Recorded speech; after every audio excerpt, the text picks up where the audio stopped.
Hey guys, Chris with T3 Medias. I'm going to get into the reaction to the Ghostbusters Afterlife trailer. But before we get into that, I want you to hit the subscribe button, hit the like button, and share it with as many people as you can.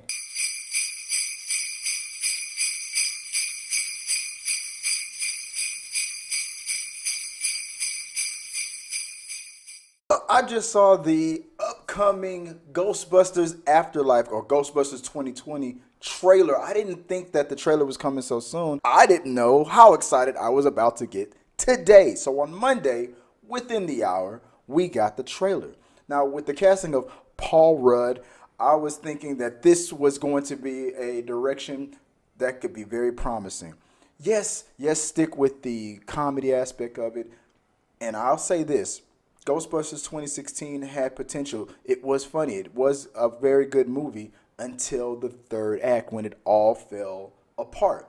Having a director like Jason Reitman do this and take the wheel and steer this movie in the same direction. It's in the same vein of Ghostbusters 1. I would say that Ghostbusters 2016 was definitely in the vein of Ghostbusters 2. But if we were to course correct, this is the style that Ghostbusters 2 should have been in. And I'm glad to see that it feels like it's going back into that. Yes, this is a comedy, but there was a lot of serious elements of it, and it felt like maybe this could happen in the real world, or how would people react if this was happening in the real world. Now, seeing the poster with it being out in the cornfield, I was totally confused. Why are we out there? This trailer did a perfect job explaining.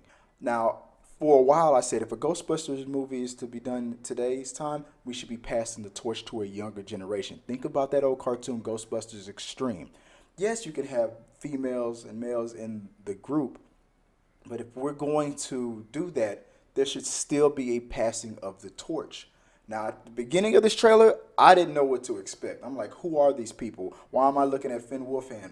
Who the heck is McKenna Grace? Then, just like Paul Rudd, when he said, wait, this isn't a replica, who are you? And I'm assuming that he's playing like a science teacher because he was geeking out hard over everything. Then it was like, oh my God, you're probably a granddaughter of Egon. That means Egon got busy real quick up in the age. And it makes sense. It's been for 30 years, right? It was a perfect setup. Egon's family or Egon has a working shed or a farm out there in the middle of nowhere. It makes sense. You're far away from the city. There hasn't been a ghost sighting in 30 years. Everything's out in storage. You got Ecto 1 is out there. One day, if it was needed again, it would be there. This is what the Ghostbusters 2016 should have been. If it were me writing it, I would have had that cast, or at least somebody in that cast, whether it been McCarthy or whoever, been related to someone from the original cast. But they did it at the end, but it was just for the car. It made no sense to only have Ernie Hudson be related, but they revealed at the very end. Jason Reitman, this is an homage and a tip of the hat to his father. Having it out of the city at first felt like it doesn't make any sense. But what if Egon knew or detected that that would be the location of the next big ghost event? That's probably why he bought the house. That's probably why he put everything out in storage and he willed it to his family. Egon, before he died, knew what was coming.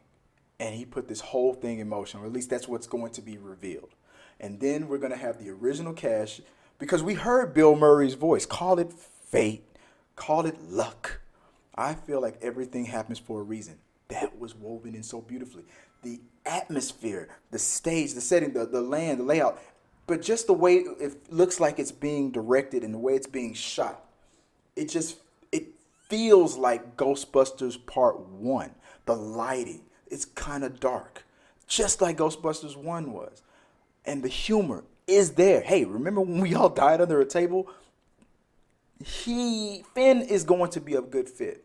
The only two movies that I feel left the original layout of what Ghostbusters movie felt like when it was first created was Ghostbusters 2 and then Ghostbusters 2016. But Ghostbusters 2 and Ghostbusters 2016 could have led into a whole different direction, just like Fast and Furious did when they departed the original format and went a new way. Just like Nightmare on Elm Street did when they departed the original format and went another way. It's been proven to be successful in the past. But it doesn't really work that well with Ghostbusters. Bringing it back to the vein of what made Ghostbusters Part 1 so special. The humor, the darkness, the danger, the excitement, the adventure. It feels like in this one trailer, it feels like those things are coming back. And I am excited for it. They're going to pass the torch. You got a cast of young people that could lead this into the next 40 years. You got males, you got females, and it feels right. Egon has a grandson. Egon has a granddaughter. Egon's daughter is helping them, discover who he was. It feels good.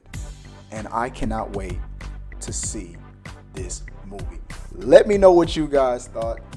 Did you like the trailer as much as I did? Put it in the box. Share your questions, your concerns, anything that you want to talk about. Let's just keep talking. Don't forget, hit the subscribe button if you haven't already become a subscriber. And until next time,